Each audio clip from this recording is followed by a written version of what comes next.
കൂടുതൽ വാർത്തകളും വീഡിയോകളും കാണാൻ ഈ ചാനൽ സബ്സ്ക്രൈബ് ചെയ്യുക. കൂടെ ബെൽ ബട്ടൺ അമർത്തുക. Please subscribe our channel. നമസ്കാരം.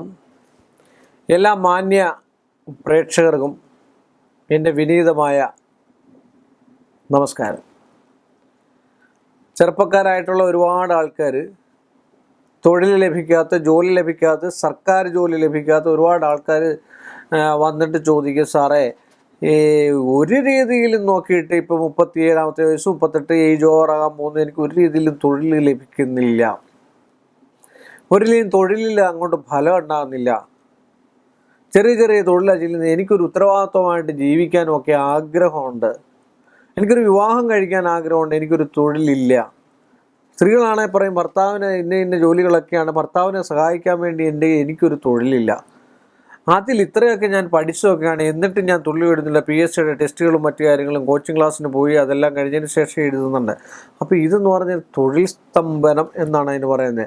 ചില ആൾക്കാർ പറഞ്ഞ് തൊഴിൽ സ്തംഭനം ഉണ്ടാക്കാറുണ്ട്. ചില ആൾക്കാർ നമ്മളെ വായിൽ നിന്നും വീഴുന്ന വാക്കുണ്ട്, പ്രാക്കദോഷം എന്നൊക്കെ പറയാം. അങ്ങനെ തൊഴിൽ സ്തംഭനം ഉണ്ടാക്കി മാറ്റി നിർത്താറുണ്ട്. കുടുംബത്തിൽ ജനിച്ച ആൾക്കാരാണെങ്കിൽ ആ കുടുംബ സംബന്ധമായിട്ടുള്ള വിഷയത്തിൽ മറ്റുള്ളവർ ഈ കുടുംബം രക്ഷപ്പെടരുതെന്നുള്ള രീതിയിൽ എന്തെങ്കിലും ദുഷിച്ച രീതിയിൽ എന്തെങ്കിലും നെഗറ്റീവ് ഒപ്പിച്ചുകൊണ്ട് അവരുടെ വിദ്യാഭ്യാസം അല്ലെ ജോലി ഇതൊക്കെ തടസ്സപ്പെടുത്തി വിലക്ക് വെക്കുന്ന ആൾക്കാരുണ്ട്. അല്ലെങ്കിൽ മറ്റു രീതിയിൽ മാന്ത്രിക സംബന്ധമായിട്ട് വിലക്ക് വെക്കുന്ന ആൾക്കാരുണ്ട്. ഇതിനെയൊക്കെ അഴിച്ച് കളഞ്ഞതിന് ശേഷം നല്ലൊരു ജോലിയും വിദ്യാഭ്യാസം ഉള്ളവർക്ക് നല്ല ജോലി. അപ്പോൾ ഇങ്ങനെയൊക്കെ ഉണ്ടെങ്കിൽ അതിനെ നമ്മളൊരു ജ്യോത്സ്യനെ കണ്ടതിന് ശേഷം അതിനുള്ള പരിഹാരം ചെയ്യുക. പരിഹാരം ചെയ്യുമ്പോൾ ഒത്തിരി വ്യത്യാസങ്ങൾ, ഒരു 50% വ്യത്യാസം ഉണ്ടായിരിക്കും. ഈശ്വരനെയാണ് ഏതൊരു ജ്യോത്സ്യം ചെന്നാലും നന്മയിലേക്കേ പറഞ്ഞു വിടുകയുള്ളൂ. വേറെ ഇടത്ത് പോകാനൊന്നും ആരും പറയത്തില്ല.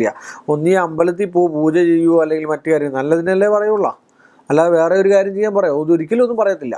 അമ്പലത്തിൽ പോവുക അല്ലെങ്കിൽ ദേവാലയത്തിൽ പോവുക, ഇന്ന വഴിപാട് കഴിക്കുക, ഇന്ന കാര്യങ്ങൾ ചെയ്യുക, ഏത് ജ്യോത്സ്യനെടുക്കെ പോയാലും നന്മയെ പറഞ്ഞു തരത്തുള്ളൂ, നല്ലതേ പറഞ്ഞു തരത്തുള്ളൂ എന്നാണ് എൻ്റെ വിശ്വാസം. അങ്ങനെ സാരസ്വത സംബന്ധമായിട്ടുള്ള വിഷയത്തിൽ ഉള്ളിൽ എന്തെങ്കിലും ചെന്നിട്ടുണ്ടെങ്കിൽ സാരസ്വത കൃതം നെയ് ഉള്ളിൽ ജപിച്ച് കഴിക്കുന്നതും, അത് ത്രിപുര ബാലാ സരസ്വതി മന്ത്രം നിത്യേന ജപിക്കുന്നത്.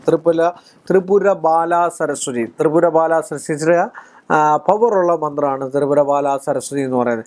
ഈ മന്ത്രം നിത്യേന 108 വെച്ച് ജപിക്കുകയാണെങ്കിൽ ജോലിയിലുള്ള തടസ്സങ്ങളൊക്കെ മാറിക്കിട്ടാം. ഇതുപോലെ തന്നെ മറ്റൊരു മന്ത്രം കൂടെ ഉണ്ട്, സുദർശനം ജപിക്കുകയാണെങ്കിൽ ഏറ്റവും നല്ലതാണ്. സർവ്വ തടസ്സങ്ങളും മാറും. ഓം ക്ലീം കൃഷ്ണായ ഗോവിന്ദായ ഗോപീജന വല്ലഭായ പരായ പരംപുരുഷായ എന്ന് പറയുന്ന മന്ത്രം ജപിക്കുകയാണെങ്കിൽ അതിൻ്റെ ഒരു ഷോർട്ട് ഫോമാണ് സഹസ്രാര ഹുംബുൾ